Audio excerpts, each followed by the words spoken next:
మహాగణాధిపతయ నమః. శ్రీ గురుభ్యో నమః. శ్రీమాత్రే నమః. వెల్కమ్ టు ఏడ్ భక్తి ఛానల్.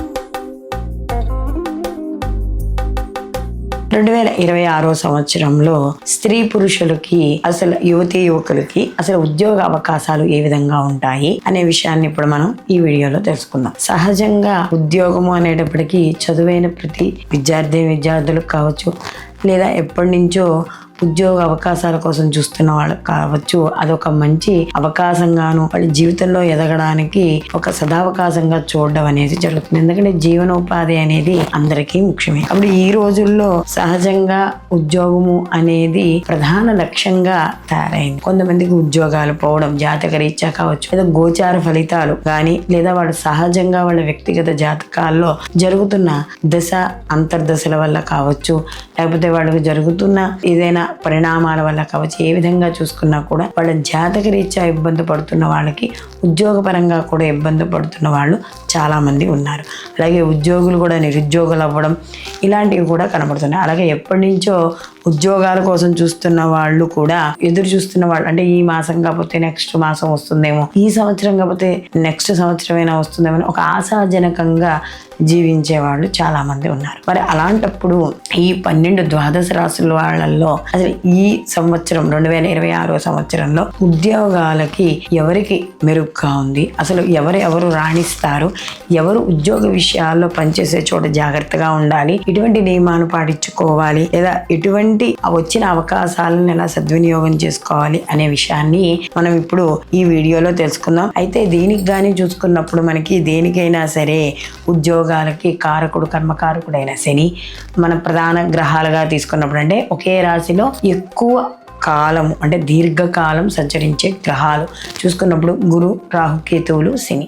కాబట్టి వీటి యొక్క ప్రభావం, గురు ప్రభావం కానీ వాళ్ళకి ఎక్కువగా ఉంటే వాళ్ళకి మంచి అవకాశాలు అనేవి తప్పకుండా లభిస్తాయి. అలాగే శని కూడా కర్మకారకుడు కాబట్టి ఆయన కూడా పనిని చేస్తాడు. అలాగే రాహు ఇవన్నీ కూడా బ్రహ్మకారకుడు కాబట్టి రాహు, కేతువులు కూడా ఈ ఉద్యోగాలు ప్లానింగ్, లేదా ఏదైనా మనం ఉద్యోగాల నుండి అంటే అది పోయే అవకాశం మన జాతకంలో ఉన్నప్పుడు తప్పుడు ఆలోచనలు, లేకపోతే అతిగా ఆలోచించడము, ఊహ ఎక్కువగా పోవడము ఇలాంటివి కూడా ఉంటూ ఉంటాయి. కాబట్టి ఇలాంటి సంచరించే గ్రహాల యొక్క స్థితిగతులను బట్టి ఈ ద్వాదశ రాశుల వారికి ఈ 2026 సంవత్సరంలో స్త్రీ పురుషులకి ఎలాంటి సదావకాశాలు లభిస్తాయి అనే విషయాన్ని తెలుసుకుందాం. మేషరాశి వారికి కానీ చూసుకున్నప్పుడు వీళ్ళకి ఈ అంటే ఈ సంవత్సరంలో వీళ్ళకి ఉద్యోగ అవకాశాలు చూసుకుంటే కాస్త అనుకూలంగానే ఉంటాయి. అంటే వీళ్ళకి ఏళ్ళనాడు శని యొక్క ప్రభావం ఉన్నా కూడా రాహు ఏకాదశ స్థానంలో ఉండడం వల్ల వీళ్ళకి పెట్టుబడులు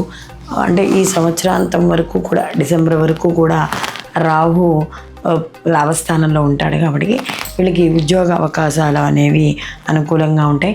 ముఖ్యంగా ఉద్యోగపరంగా చూసుకున్నప్పుడు విదేశీయానం, లేదా దూర ప్రయాణాలు, ఉద్యోగంలో మార్పులు చేర్పులు, లేదా ఉద్యోగాల బదిలీలు ఇలాంటివి కూడా ఉంటాయి. అలాగే తప్పనిసరిగా వీళ్ళకి ఉద్యోగాల అభివృద్ధి అనేది ఉంటుంది.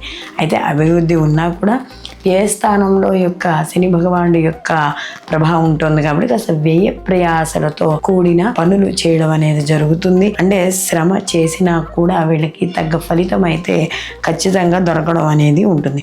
ఉద్యోగాల్లో కూడా మార్పులు, అలాగే మధ్యలో చిన్న ఇబ్బందులు, వివాదాలు, లేదా మాట పట్టింపులు, లేదా అధికారుల యొక్క ఒత్తిళ్ళు, లేదా చేస్తున్న పనికి ప్రతిఫలం లేదే అని ఒక మనోవేదన ఇలాంటివి ఉన్నా కూడా పనులు పూర్తి చేసుకోవడం అనేది జరుగుతుంది. అలాగే లాభస్థానంలో ఈ యొక్క రాహు ప్రభావము, అలాగే తదనంతరం గురువు యొక్క మార్పు, అంటే ప్రథమార్థం అంతా కూడా గురువు తృతీయంలో ఉండడం కొంత వ్యతిరేక ఫలితాన్ని ఇస్తున్నా కూడా దాని తర్వాత చతుర్థంలోకి వెళ్ళిన ఉచ్చ స్థితిలోకి గురువు వెళ్తాడు. కాబట్టి కొన్ని మంచి మార్పులు జోడు చేసుకోవడం అనేది జరుగుతుంది. తదనంతరం ఇక్కడ వీళ్ళకి సంవత్సరాంతానికి గురువు ఎప్పుడైతే మార్పు చెందుతాడో, అక్టోబర్ తర్వాత సింహరాశిలో కంటే పశ్చిమ స్థానంలోకి మార్పు చెందుతాడో అప్పుడు ఇంకా అనుకూలమైన ఫలితాలు గోచరించడం అనేది జరుగుతుంది. మొత్తం మీద ఈ రాశి వారికి, వ్యవసాయదారులకి, చిన్నకారు సన్నకారు రైతులకి వాళ్ళందరికీ కూడా అనుకూలంగా ఉంటుంది. వాళ్ళు ఏవైతే ప్రభుత్వ పథకాలు ఉన్నాయో వాటిని సద్వినియోగం చేసుకోవడం అనేది ఉంటుంది. మేషరాశి వాళ్ళకి ఈ రాశిలో ఉన్న ఉద్యోగిని ఎవరైతే ఉద్యోగస్తులు ఉన్నారో స్త్రీ పురుషులు యువతి యువకులు వీళ్ళందరికీ కూడా కాస్త అనుకూలంగానే ఉండడం అనేది జరుగుతుంది. ప్రయత్నాలు అయితే మాత్రం ఖచ్చితంగా చేయాలి, చేసినప్పుడే దానికి తగ్గ ప్రతిఫలం అనేది దక్కుతుంది. కాబట్టి వాళ్ళు ఈ మాసం ఉద్యోగ అవకాశాల కోసం వీళ్ళు ప్రతిరోజు కూడా ఇక్కడ గురు ఆరాధన చేసుకోవడం, గురు చరిత్ర పారాయణ చేసుకోవడం ఇలాంటివి చేయడం ద్వారా వీళ్ళు మంచి ఫలితాలు పొందడం అనేది జరుగుతుంది. తదుపరి వృషభ రాశి వారికి కానీ చూసుకుంటే వృషభ రాశి వారికి కూడా 2026 సంవత్సరంలో ఈ యొక్క స్త్రీ పురుషులకి ముఖ్యంగా చూసుకున్నప్పుడు ఉద్యోగాల్లో మంచి మార్పులు ఉంటాయి. అలాగే ఈ యొక్క శని యొక్క ప్రభావం లాభస్థానంలో ఉండడం వల్ల నిరుద్యోగులకు ఉద్యోగ అవకాశాలు, అలాగే ఆర్థిక పరంగా మంచి మార్పులు, స్థిరత్వము ఇవన్నీ కూడా ఏర్పడడం అనేది జరుగుతుంది. ఆర్థిక పరంగా కూడా అనుకూలంగా ఉంటుంది, పొదుపు మార్గాలు పెరుగుతాయి. అలాగే ఏవైతే వీళ్ళు ఉద్యోగాల కోసం పెరుగుదల కోసం చూస్తున్నారో ఆ జీతాల పెరుగుదల ఇవన్నీ ప్రభుత్వ రంగంలో ఉన్న వాళ్ళకి, ప్రైవేట్ రంగంలో ఉన్న వాళ్ళకి అనుకూలంగా ఉంటుంది. ముఖ్యంగా ఐటీ రంగాల్లో ఉన్న వాళ్ళకి కూడా అనుకూలంగా ఉండడం అనేది జరుగుతుంది. అలాగే చేసే శ్రమ అనేది అధికంగా కనబడుతున్నా కూడా దానికి తగ్గ ప్రతిఫలం అనేది తగ్గుతుంది. అలాగే చేసే పనిలో కూడా మిత్రులు పెరుగుతారు. అలాగే బదిలీ అవకాశాలు ఎక్కువగా ఉంటాయి. కొత్త ప్రయత్నాలు చేస్తారు, చేసిన ప్రయత్నాలు సత్ఫలితాలు పొందుతారు. కాబట్టి మొత్తం మీద వృషభ రాశి వారికి, ఈ రాశిలో ఉన్న స్త్రీ పురుషులందరికీ కూడా ఈ ఉద్యోగాల విషయాల్లో అనుకూలమైన ఫలితాలే ఎక్కువగా గోచరించడం అనేది జరుగుతుంది. వీళ్ళు మరిన్ని మంచి ఫలితాలు పొందడానికి వీళ్ళు ప్రతి నిత్యము కూడా విష్ణు సహస్రనామ పారాయణ చేసుకోవడం, లక్ష్మీ ఆరాధన చేయడం ద్వారా మరిన్ని మంచి ఫలితాలు పొందుతారు. స్వచ్ఛమైన స్ఫటికలింగాలు, రుద్రాక్షమాలలు, జాతి రత్నాల కోసం ఈ కింద నెంబర్ని సంప్రదించండి. సర్వేజన సుఖనో భవంతు, లోకా సంస్థ సుఖనో భవంతు.